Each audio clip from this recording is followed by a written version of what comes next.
अरे मारा है आता है तो तभी कहीं तो क्या करे सवाल ही नहीं हमें क्या अंदर जाता है तुम्हारा काम तभी क्या हो फिर तुमने जो तकलीफ हुई तो समझी गया हमारा काम अटली नहीं करता તમે લોકો તમે હા ઊભી રાખ્યા કરતો કોના કામમાં ઊભી આપ થા કરે શું તમારી સાથે આયા છે કે નહીં તો તે તને નક્કી કરે તમે નક્કી કરે કે મારા હાથે આવ્યા કે નહીં આવ્યા તો સર્ટિફિકેટ આપેલા છે મેં તે લોકોને જો તમને શાંતિથી કહેતો છે તમે મારા કામમાં બિલકુલ તમારા અંદર જતા હોય હા બિલકુલ રોય કે આ રોક્યા છે ને તમને રોક્યા અંદર મને નહીં મારા માણસોને રોક્યા ને તમે વેરીફાઈ કરો તમારી જોડે કોણ મારા સાથે કોઈ બી તમે કેવી રીતે વેરીફાઈ કર્યા કરે તમારી સાથે આયા છે કોઈ બી આવે આમ જનતા છે કોઈ બી આવી શકે એ લોકોની વાત નહીં કરતા બિલકુલ લોકોને પણ કહેવા આવ્યો છું કે જો હવે તમે ચિંતા નહીં કરતા આપણે આ મુદ્દા ઉપર ચૂપ બેસવાના નથી હવે આપણે આના આ જે પણ ગેરરીતિ છે એને રોકીને જ રહીશું અને આ કોઈ પણ સંજોગોમાં અહીંયાથી પ્રદૂષણને વધવા નહીં દઈએ અને રોકીને જ રહીશું છું કે અહીંયા આવીને પોલીસવાળાઓનો બધાને મૂકી દીધા છે અને પોલીસવાળાઓ બધાને જબરજસ્તીથી ગભરાવવાને અને ડરાવવાની કોશિશ કરી રહ્યા છે તો એનાથી એક વાત સત્ય છે કે અહીંયા કંઈ ને કંઈ ખોટું ચાલી રહ્યું છે બાકી ખોટું ન હોય તો આ પોલીસ પ્રશાસનને એ મૂકી લેવાની શું જરૂર હતી સમજી ગયા આજે ભલે તમે બહાનું આપી દીધું હોય સમન્વય સમિતિનું પણ ઉમેશ પટેલ ચૂપ બેસવાનો નથી ને આવી પોલીસનેથી મને ડરાવવાની કોશિશ નહીં કરતા મારા દમણમાં જઈને જોઈ લેજો એવા તો 80 થી 85 કેસ ઉમેશ પટેલ પર રજીસ્ટર છે ને હું કોઈ પોલીસથી લડતો નથી સમજી ગયા હું સચ્ચાઈ માટે લડતો આવ્યો છું ને લડતો રહીશ સંસદજી આજે તમે અહીંયા આવ્યા છે શું મુદ્દો હતો અને શાના માટે આવ્યા છો એકચ્યુઅલમાં તમને ખબર જ છે કે અમારા દમણના નદી કિનારા ઉપર આ પોલ્યુશનના જે કારણે બધા પ્લાસ્ટિક ને આ બધો ગંદો કચરો અમારે ત્યાં જમા થઈ રહ્યો હતો એનું કારણ હતું કે આ ડમ્પ સાઇડ ઉપરથી જે દિવાલ તૂટી હતી અને ડમ્પ સાઇડ ઉપર જે ગંદકી અને કચરો ઊભો થઈ રહ્યો હતો તેનાથી નુકસાન થઈ રહ્યું હતું એટલે અમે આજે તે દિવસે અમે આવ્યા હતા અમે ત્યાં વિઝિટ કરી હતી અને વિઝિટમાં જોયું હતું તો ખૂબ જ ગંદી સ્થિતિમાં હતું મશીનો બગડેલા હતા ડમ્પ સાઇટ ઉપર મોટા મોટા ખડકલાઓ થયા હતા અને તેનાથી પ્રદૂષણનું જે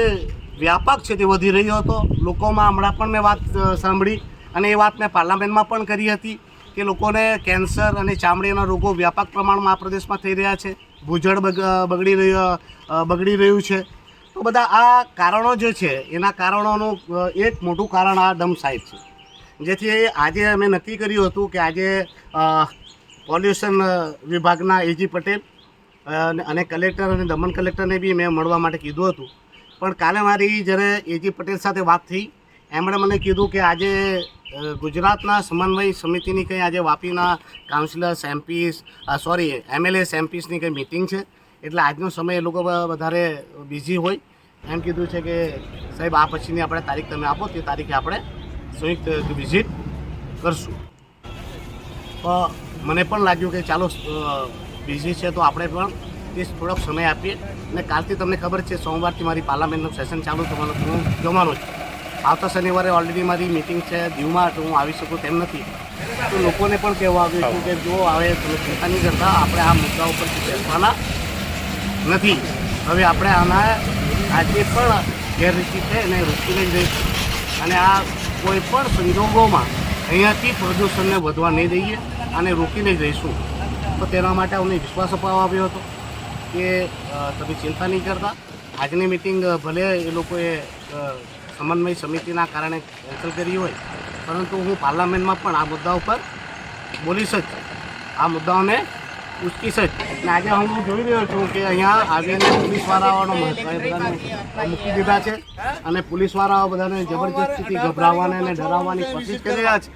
તો એનાથી એક વાત સત્ય છે કે અહીંયા કંઈ ને કંઈ ખોટું ચાલી રહ્યું છે બાકી ખોટું ન હોય તો આ પોલીસ પ્રશાસનને એ મૂકી લેવાની શું જરૂર હતી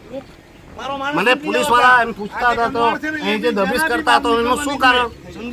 કમિશનર તે દિવસે પણ જૂઠું બોલતો હતો જે મીડિયાના મિત્રો મારા સાથે આવેલા એ લોકોએ જોયું હતું કે જે દિવાલ તૂટી હતી તેની બાજુમાં કચરો પડેલો હતો તો હું કમિશનર સાહેબને પૂછવા માંગુ સાહેબ રાત્રે જ દિવાલ પડી હતી તો દિવાલની જે મલબો હોય એના જે ટુકડા હોય એ જે કચરો પડેલો હોય તેને કોણ ખાઈ ગયું હતું? એ જમીન નીકળી ગઈ હતી, આસમાન નીકળી ગયું હતું, કે તમે પોતે ખાઈ ગયા હતા? બરાબર. મશીનો જો નહીં ચાલી રહી હતી, મશીનો જે બધી બંધ હતી, તમે પોતે તમારા સ્ટેટમેન્ટમાં કમિશનર સાહેબ કહેતા હતા કે ચોમાસામાં ભીંધેલું હોય તો કામ ન થાય, તો પછી 3 થી 4 મહિના વરસાદ પડે ત્યારે શા માટે આ મશીનોના ન ચાલવા માટે આ ભારત સરકારના અને આ ગરીબ જનતાના પસીનાના કમાણીના પૈસા આપવા જોઈએ? અને જો ચોમાસામાં તમે પાછા દાવો કરતા હતા કે 15 દિવસમાં અમે આ બધું ખેમખેમ કરી દેશું, તો મને બતાવો કે તમે આ ચોમાસામાં કઈ પાછી એવી ટેકનોલોજી લાવવાના જે ટેકનોલોજીથી આ બધો ડમ્પ, બધો વેસ્ટ તમે સમાપ્ત કરી દેવાના? સાહેબ પાછા એમ કહેતા હતા કે અમારી સાઈડ ઉપર દિવાલ તૂટી હતી. તો સાહેબ હું તમને પૂછવા માંગુ, એ સાઈડ તમારા બાજુ તૂટી, પણ જે પાણી જે ગયું એ કચરાઓને ગંદને લઈને, તે શું તમારા નગરપાલિકામાં તમારા ઘર બાજુ ગયું હતું કે પછી આ દરિયામાં ગયું હતું?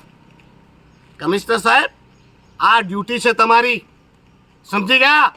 જૂઠું બોલવાનું બંધ કરો. તમને કોઈ માલ પાણી મળતું હોય ને તમારું પેટ ભરાવતું હોય તો તમારા ઘરે રહ્યું. આ લોકોની જનતાની, લોકોને નુકસાનની વાત કરતા નહીં, કોઈના હેલ્થ સાથે ખેલવાડ કરવાનું કરશો નહીં. હું સાખી નહીં લઉં, એટલું યાદ રાખજો. તમે પહેલાં તો અમને કેમિકલના પ્રદૂષણવાળું પાણી,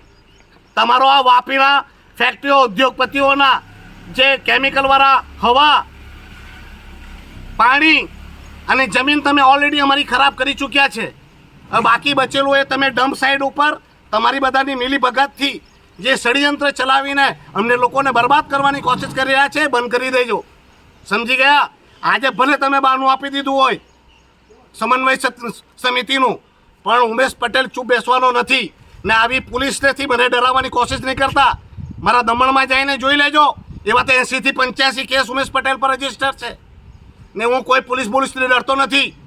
સમજી ગયા? હું સચ્ચાઈ માટે લડતો આવ્યો છું ને લડતો રહીશ. તમારી પોલીસ જેમ કેટલી હોશિયાર છે ને કેટલી કાબિલ છે એ મારી ચેકપોસ્ટ પરથી આવતો દારૂ બતાવે છે.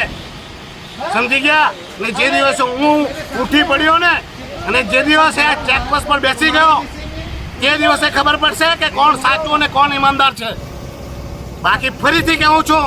આ પ્રદૂષણ તાત્કાલિકપણે બંધ કરી દેજો, તમારી મિલી ભગત બંધ કરી દેજો અને તમારી તિજોરી ભરવાના કારણે લોકોના સ્વાસ્થ્ય સાથે ખેલવાડ બની દેજો.